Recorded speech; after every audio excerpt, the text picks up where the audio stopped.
The horses are approaching the starting gate.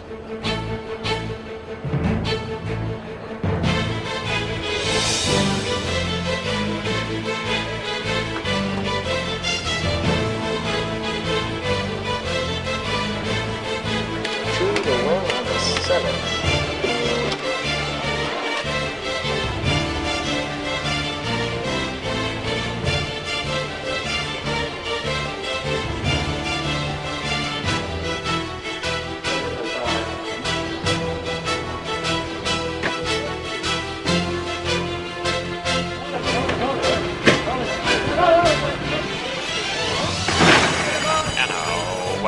Thoroughbred racing is the greatest game in the world.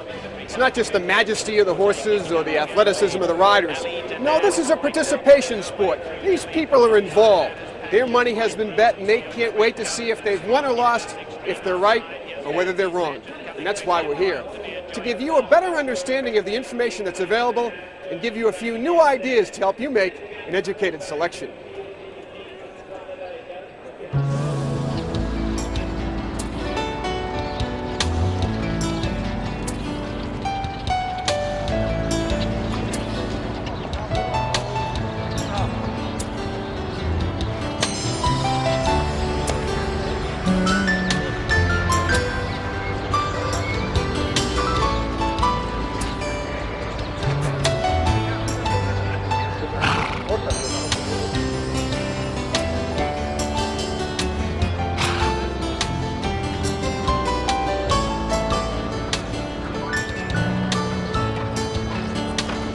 Now, some of the information that you need to help you make an educated decision takes place when many of us are still sound asleep, maybe dreaming about that million-dollar pick six. It's the morning workouts, and these are very, very important because they are a sign of a horse's good health and fitness. Like human athletes, the thoroughbred needs to be in tip-top shape to bring out the best of their ability. Often they strut their stuff under the watchful eyes of racetrack clockers, who record the times of these important workouts for our handicapping information.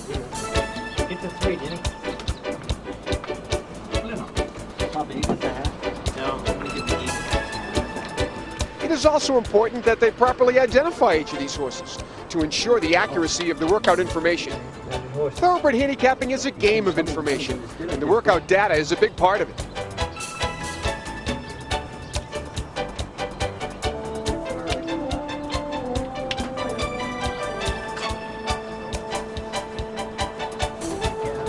Pretty full here. A new feature of the daily racing form are the workout rankings. Here we can actually assess the merits of a published workout versus other horses the exact same distance. For example, the 2/25 in the workout line means that Seattle's Cielo recorded the second fastest time of 25 other horses that worked over that 3-furlong distance at the Belmont training track. Plus, the clocker's comments on the workout page of the daily racing form can offer insight into the ability of any horse. This can be particularly effective in assessing the merits of a first-time starter. For example, on this date, we read in the clocker's comments that Yellow Mountain bested Flag Lake in this morning workout, one of 12 published workouts for first-time starters, a new feature in the racing form. On the day when Yellow Mountain was set to make his first start, he was already facing many of the horses that Flag Lake had already beaten. This we learned from reading the company line in the daily racing form. Thus, it appeared obvious that Yellow Mountain was an outstanding selection as a first-time starter. And so, one afternoon at Aqueduct in New York, Get up. Hustled out of the gate, Yellow Mountain going for the lead. They continue their run down the back stretch, and Yellow Mountain maintains the lead of a length and a half. Under a hand ride, it's Yellow Mountain bounding along and opening it up by 6. Taking second, jiving around. Back in third is Eastern Tune. The others are far back. Coming on down to the line, it will be Yellow Mountain going easily. morning workouts can also tip off successful winning trainer patterns. For example, in New York, Shug McGahee always shows a sharp 3-furlong blowout the day before a race. And New York handicappers can often figure out that Scotty Schulhofer brings his live layoff horses back to the races with a solid series of predictable workouts in 4 or 5 day intervals. A perfect example of this is the way Schulhofer brought Boehm back to the races at Gulfstream Park. So let's check out that 5-day pattern. On February 10th at Hialeah, Schulhofer worked Boehm a bullet 47-1 at 4 furlongs. 5 days before that, another bullet workout. And you can see the 5-day intervals that are posted in that day's edition of the Daily Racing Form. But if you went back in past issues of the form workouts, you could also learn that Boehm worked on January 21st, 5 days before that on January 16th, and 5 days before that on January 11th. It was clear that Boehm fit the successful Schulhofer training pattern. As they move toward the top of the stretch, into the rail, Boehm takes over the lead. On the outside now, kicking in, Idle Affair will go up after the lead. And from far back, making a run in on the rail. Here comes One Sweet Gal, and One Sweet Gal is full of run, and now swings to the outside for running room. Coming on, Boehm will hold on, and here comes One Sweet Gal. Boehm with the lead, a half a length. So I think it's very important to clip out and save those workout pages in the Daily Racing Form each and every day. They provide us with a nice historical reference by which we can study and identify winning trainer patterns. Plus, if you spot an inconsistency in a predictable trainer pattern, it is a clear sign that the horse is not ready to win that day.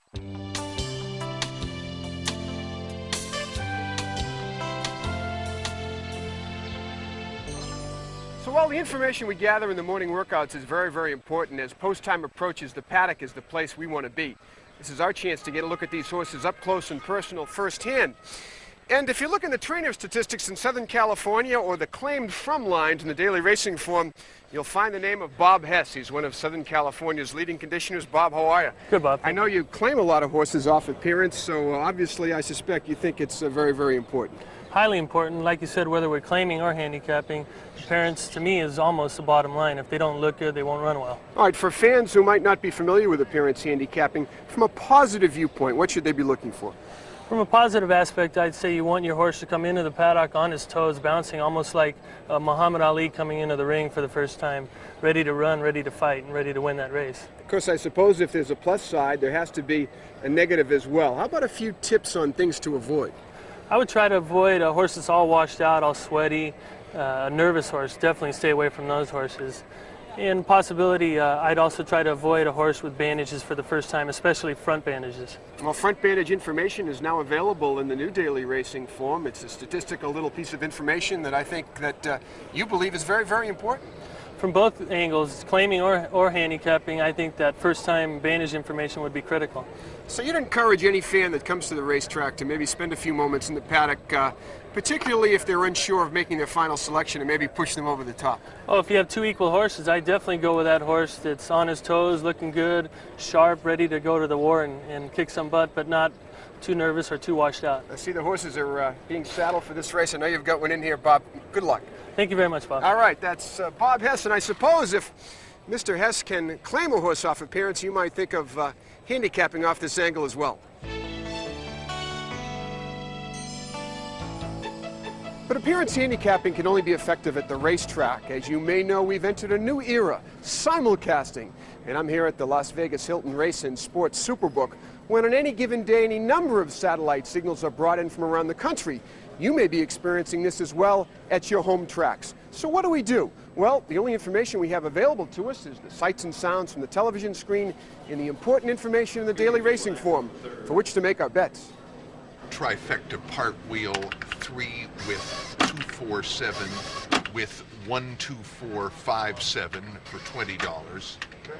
And part wheel 247 with 3 with 12457 for $5. That'll be 300, please.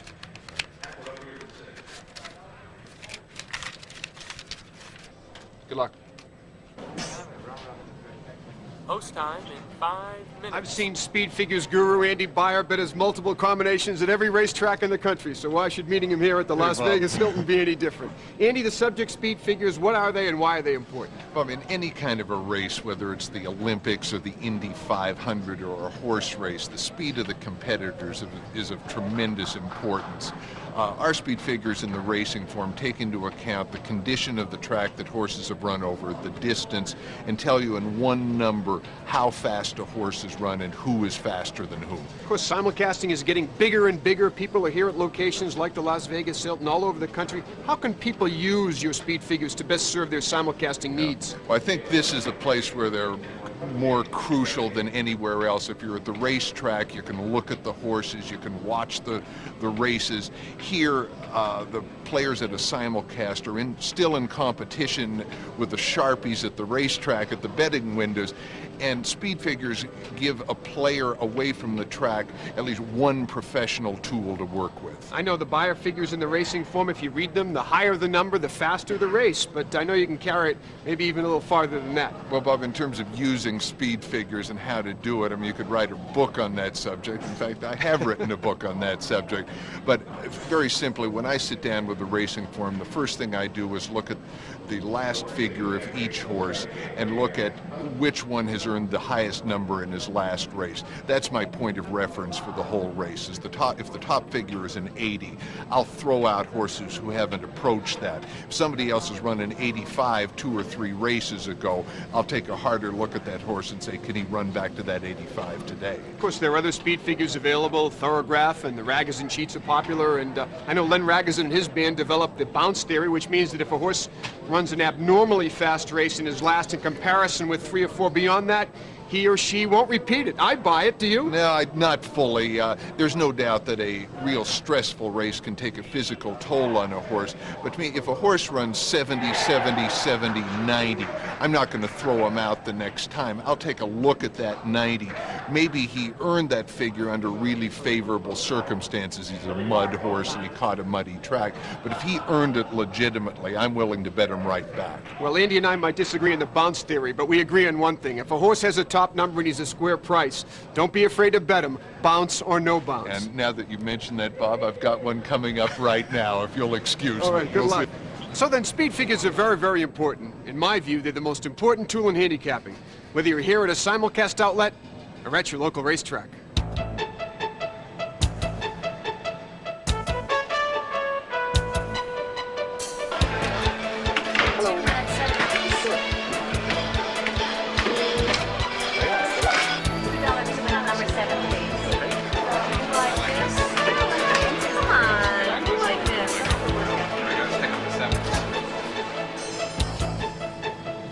Now, the speed figures and all our other tools help us identify the win factors in each race.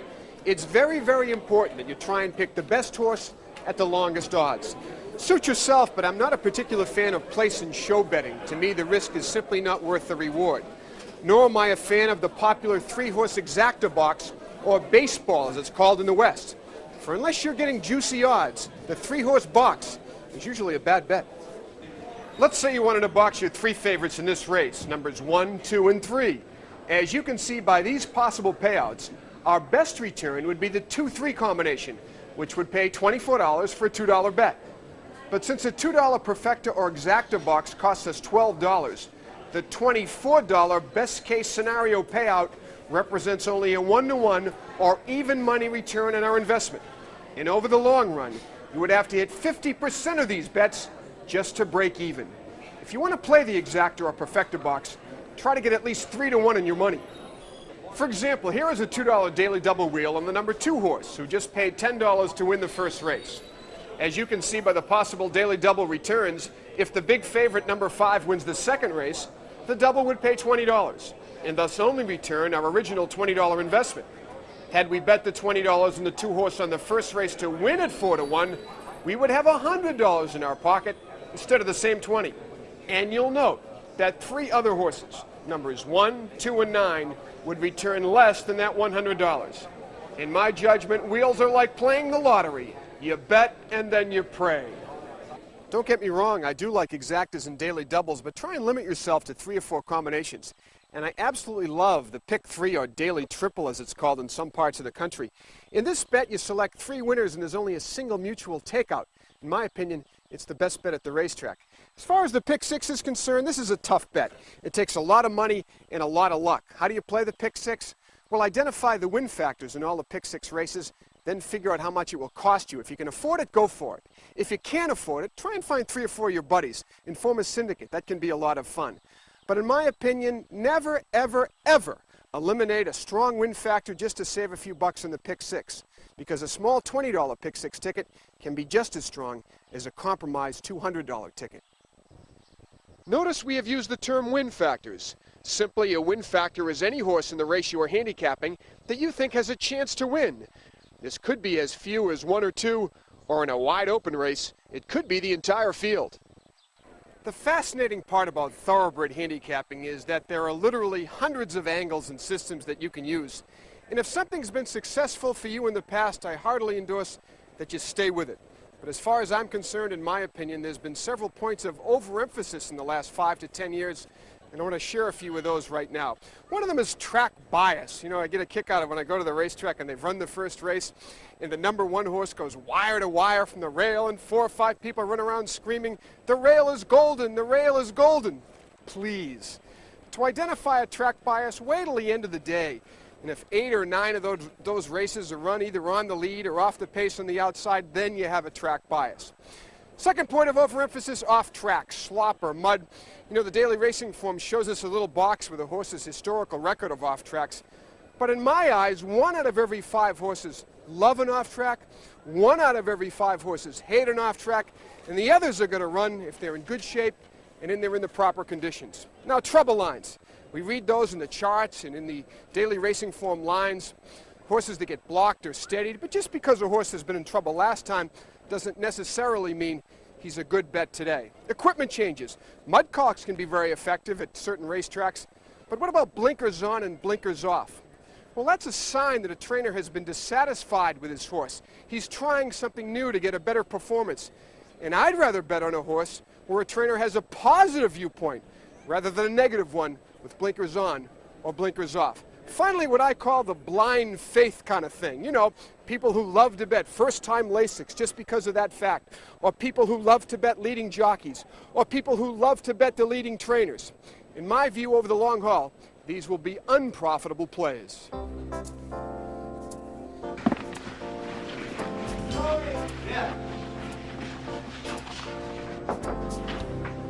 But the change of rider can be a very important handicapping point, especially when you consider European imports, chippers, or maidens. I'm here in the Jocks Room at Santa Anita, home of some of the greatest riders in the world.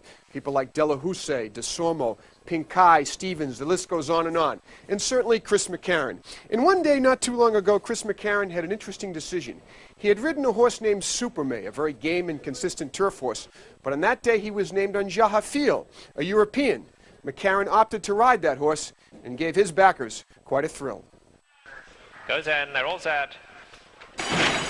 Deal for the San Marino, sent on their way. They came off to a perfect beginning. Carnival Baby, Claret in the gold cap is now sent along, and on the inside, Jahafil has taken a strong hold, and Jahafil pulls his way to the front. 3/4 of a mile to go. Chris McCarron has Jahafil nice and relaxed out here now, just takes him along at a steady pace. At the top of the lane now, and Jahafil kicks on for home. Jahafil finds more. Fast Cure and Supermay come to chase him home, but Jahafil is in full flight for the wire, and he's widening through the lane. He goes clear by 5. Now you can make that 6. And Jahafil, a very impressive US debut as he annihilates them, wins at a half dozen. Supermay and Fast Cure just a nose-splitting them for second. Now entering the winner's circle, number 3, Jahafil. The winning jockey, Chris McCarron.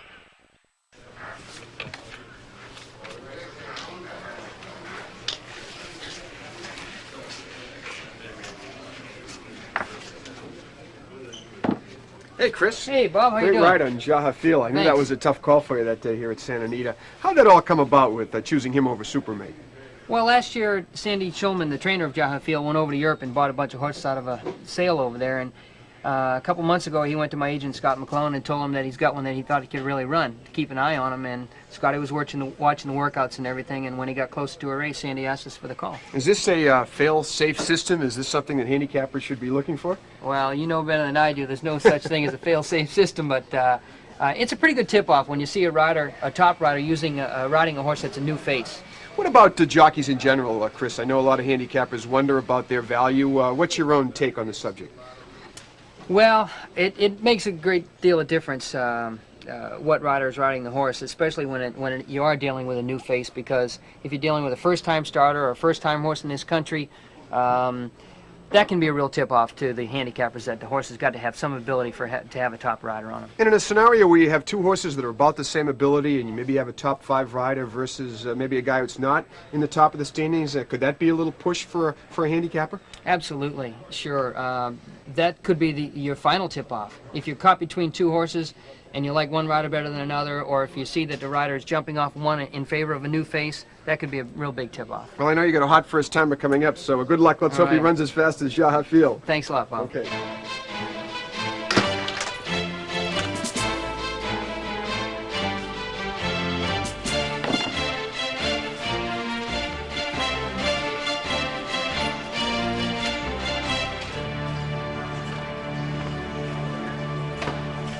Chris McCarron's mount Jaha Field came to us from Europe that day, where of course grass racing is king. The new racing form provides us with additional information so we can size up these European invaders. Information like course direction, more detailed race description, information about purse structure, and more info on trainers as well. What about grass racing? Well, it's completely different than racing on the dirt. It's like apples and oranges, but I love it for a couple of different reasons. First and foremost, once horses establish that they like this stuff, they stay consistent. They don't seem to stray in and out of form cycles like their counterparts on the dirt. And number two, they provide us with some deliciously interesting betting opportunities. But how do we handicap racing on the turf? A couple of different theories. Number one is that horses with big, flat, pancake-like feet seem to skip over the grass, and they have an advantage. And of course, the second theory on grass racing is breeding. I remember a couple of weeks ago at Gulfstream Park, I was in a big betting slump. But I discovered through my own research that a filly named Liberata's mother had thrown 3 winners on the grass. Well, that was good enough for me.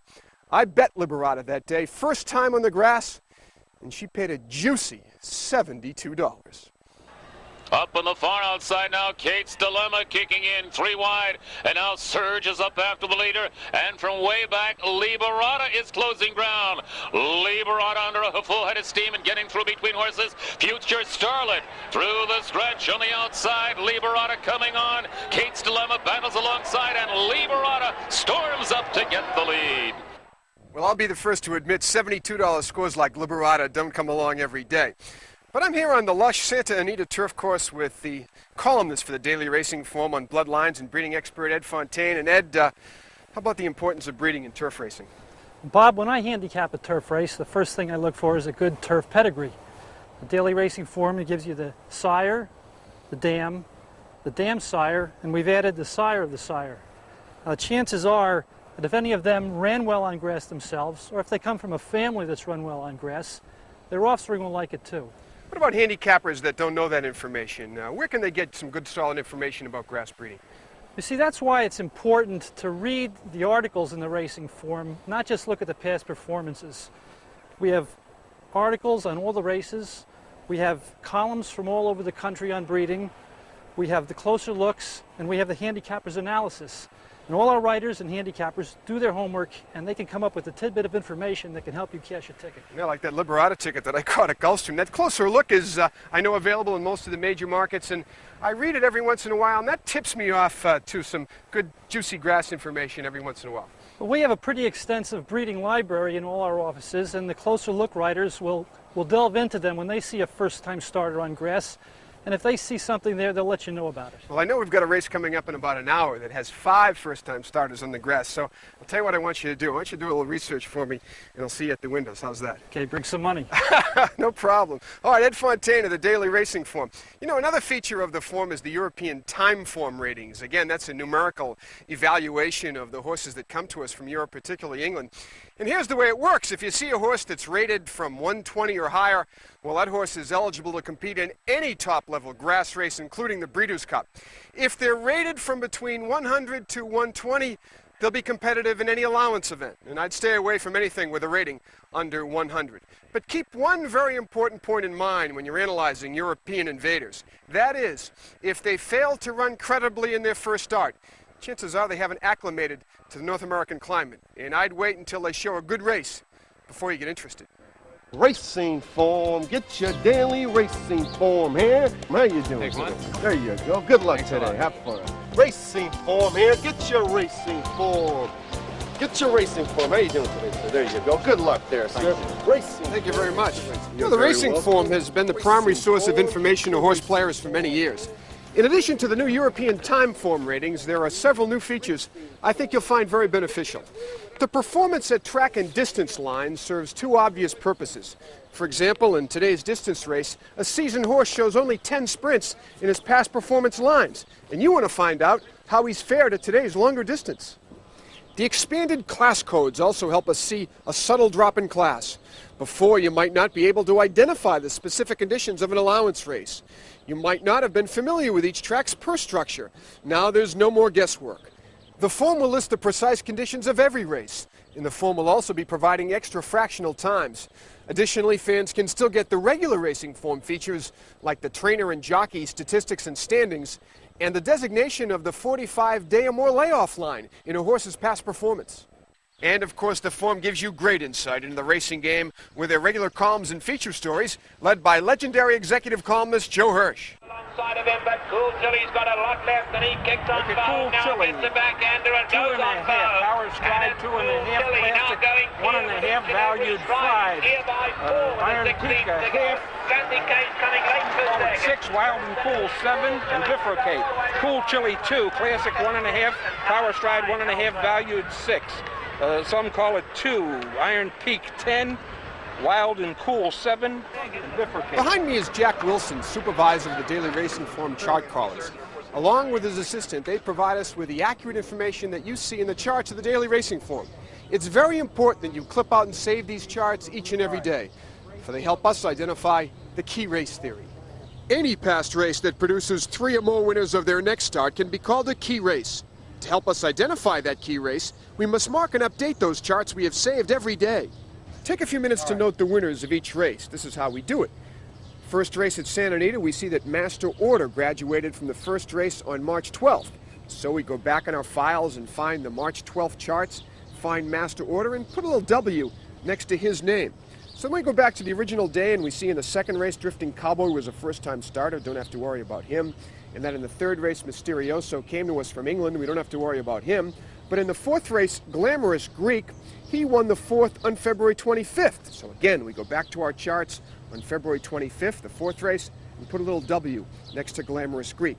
Again, back to the original date, Fabulous Bolger in the 5th at Santa Anita, won out of March 18th. So we get our March 18th charts and put a little W next to Fabulous Bolger. I think you get the idea. Now, if a race in our files graduates 3 or more winners, we call this a key race. And we look for horses to come out of that race the next time they run. For example, Diazo was entered at Santa Anita in the 3rd race on February 27th. He had come out of the 6th race at Hollywood on December 6th. So by going back and checking the chart of December 6th at Hollywood, and presto, 3 winners out of this race. That is a key race. So Diazo had come out of a race with 3 winners. In fact, he had already beaten 2 of those horses. So he was a key race play that day. Oh, where they go. Sazend was off slowly. Niner Bush heading to the lead. Now down at the rail, here comes Lucky Navajo. Diazo on the outside gets up to Racer, joins second. Altiplano's racing in 4th.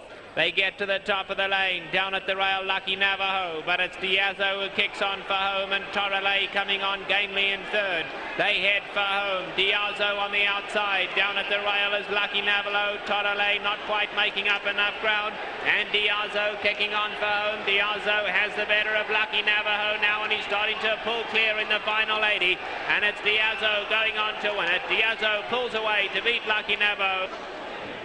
So while the key race theory is an example of a positive handicapping angle, there are negative ones to consider as well, or things to avoid. Take sprint races, for instance. Anytime you encounter a sprint race in which there are 3 or 4 or more of those one-dimensional front-running speed types, it's a race you should avoid, and horses you should avoid. I'd pass a race like that.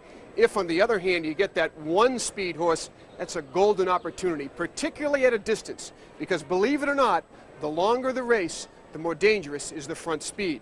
Now, there are other things to avoid as well. 3 to 5, 4 to 5 shots, You don't need those kind of horses. Go to the restaurant, have a sandwich and a cold drink. You'll come back for some action a little bit later on in the card. Professional maidens, you know the types. They've had 10, 12, 15 chances to win.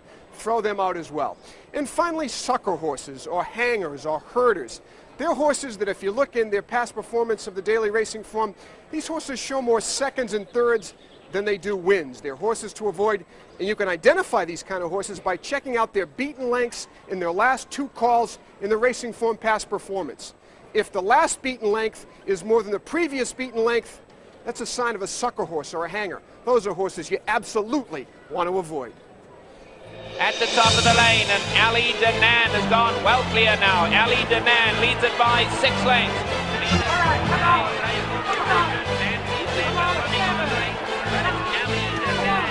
So the point is relax and have some fun.